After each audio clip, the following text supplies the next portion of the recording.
The other great thing about being here at the singing experience is, of course, the remarkable caliber of talent with whom we get to share the stage.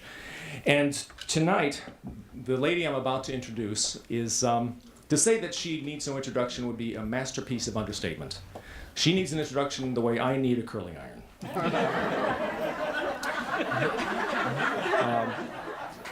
It's something I need. Not only has she won 77 Oscars, 88 Grammys, and 99 Tonys, she was named this year's Vocalist of the Year by the National Rifle Association.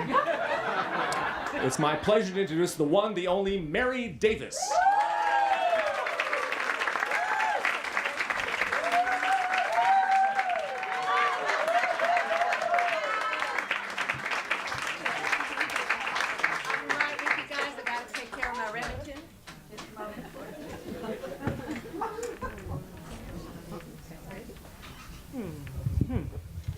Hello. Howdy, folks. Thanks so much for coming, and a special thank you to my dear friends who are here tonight. Well, to tell you the truth, I really think my friends are here to come and see and check up on me to see where I was going and what was I doing when I said I was taking singing lessons. But don't matter much because there was nothing good on television tonight anyway. But I'd like to talk to the gals in the audience. Gals, you know there are many ways to get a man, and I'm probably sure we've tried almost all of them. There's some that work, some that didn't, and some we should never have tried in the first place, right?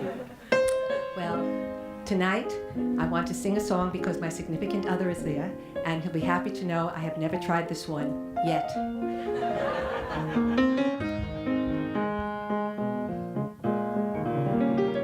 Oh, my mother was frightened by a shotgun, they say. That's why I'm such a wonderful shot. I'd be out in the cactus and I'd practice all day. But now tell me, what have I got? I'm quick on the trigger with targets not much bigger than a pinpoint. I'm number one. But my score with a feller is lower than a cellar. Oh, you can't get a man with a gun. When I'm with my pistol, I sparkle like a crystal. Yes, I shine like the morning sun. But I lose all my luster when with the Bronco Buster. Oh, you can't get a man with a gun. With a gun, with a gun. No, you can't get a man with a gun. If I went to battle with someone's herd of cattle, you'd have steak when the job was done. But if I shot the herder, they'd holler bloody murder.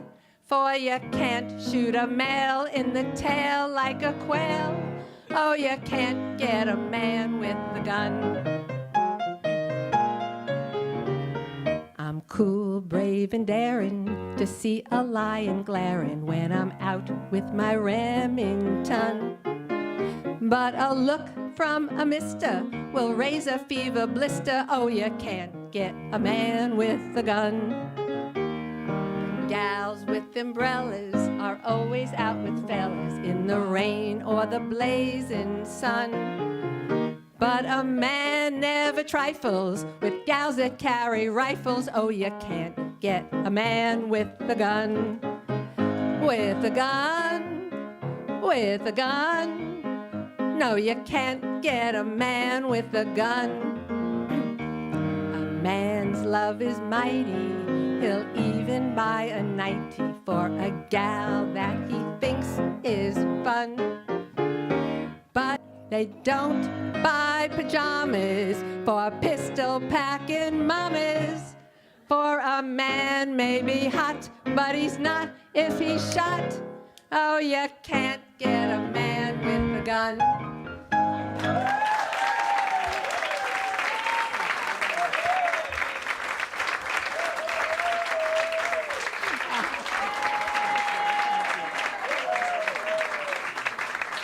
Okay, now this is interesting of what happened tonight, because I want to tell you the real reason why I'm here tonight. Years ago as a kid, I loved to sing. Thank you. I love to sing. And in junior high school, this is a true story, I tried out for the Glee Club. And the teacher, the little bitch, wherever she is, she said to me, all right, she said to me, and I quote, "I'll make you secretary of the Glee Club if you promise to mouth the words," because she said I was throwing everybody off key because I was a monotone and tone deaf. All right? So out of spite, I learned the words to the 30s, 40s, whatever my mother had at home, and then up to the 70s and show music. And I sang wherever I was. And if I was with friends, someone could say a phrase, and all of a sudden it would hit me, and I'd think of a tune, and I'd start singing wherever I was.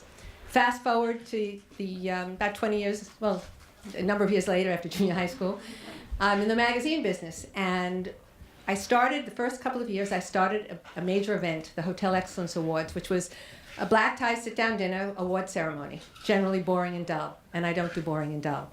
So what I did was I would have a parody written to a well-known tune, and it became "The awards do not start till the thin lady me sings."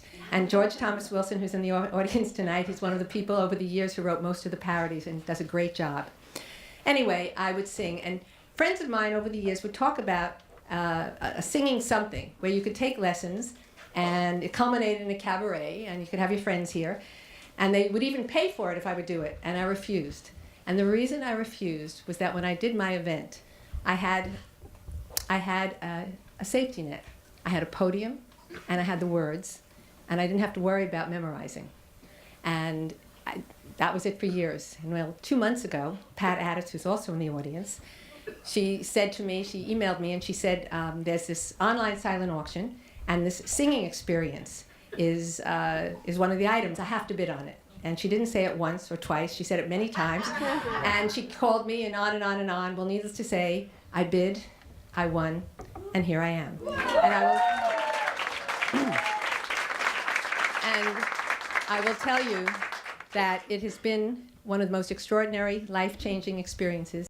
And most of that has to do with Linda Emile Burns, who you met, who started this 37 years ago, who is probably one of the most supportive, nurturing people I've ever met, along with her cousin Joan Adams, who got me through some rough times. And the team that's back here that you've already seen, they all have their own stories and their own songs. But it was the most incredible bonding experience.